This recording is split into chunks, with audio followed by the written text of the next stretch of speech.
this episode, I want to talk about being a perfectionist. That's not something I am. And I want to talk about my obsession with credit scores, but when it is too much of an obsession. So there are people who we hear from time to time, and you'll hear me address questions on the podcast from people who are focused on getting a perfect credit score, which is an 850 on the most respected scale. And I don't have an 850. I've never had an 850 that I know of, and I track my score, and that's what's important, is to track your score and know what it is. But being perfect isn't necessary. For most lending purposes to be a top, what is sometimes referred to as a golden borrower, you need a credit score from the real scoring system, FICO, of 760 or 780. But 760, even from somebody who considers 780 to be or above to be golden, 760 is fine too.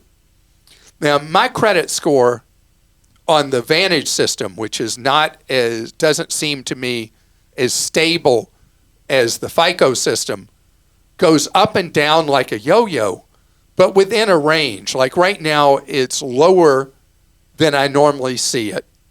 And I set up a Credit Karma dashboard, which is free, and I can see my FICO, my Vantage score from 2 of the 3 credit bureaus right there on the Credit Karma dashboard. And right now, one of my scores has dropped 44 points. The other has dropped 11 points. But my scores are still fine in acceptable range. And it's funny because people ask, well, why is the score so much lower with one than the other? And a lot has to do with what is being reported to each bureau, because it's up to lenders who they report to. So that's how there could be this big gap between one of the scores I've got on Credit Karma and the other. And I haven't really dug in to try to figure out why one is so much lower than the other right now, but I just know it's because some lenders are reporting a high balance on me that doesn't even report to the other bureau. That's almost certainly what happens. But what you're looking for with tracking your score, either at Credit Karma or if you have a credit card that gives you your score whenever you want on their app or by signing into their website, what you're looking for is you're looking to see your trend. And if your score is in the upper 700s, you're good, be happy, everything's great. And what you don't know can hurt you, though. You want to know what's going on with your score. But there is no need, unless it's just fun, to try to get to an 850. And to get to 850 is a giant mystery.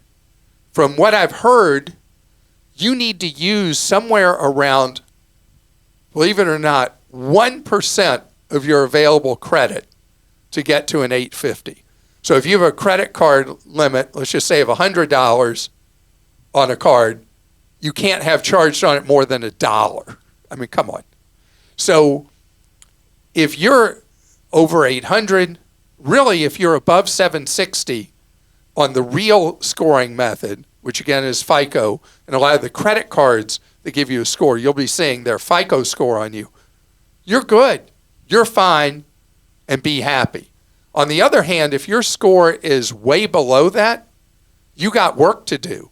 And that's where having a Credit Karma account is really helpful, because they'll guide you through steps that you need to do to get that score up, the changes you need to make about how you handle money and credit that will get your score higher.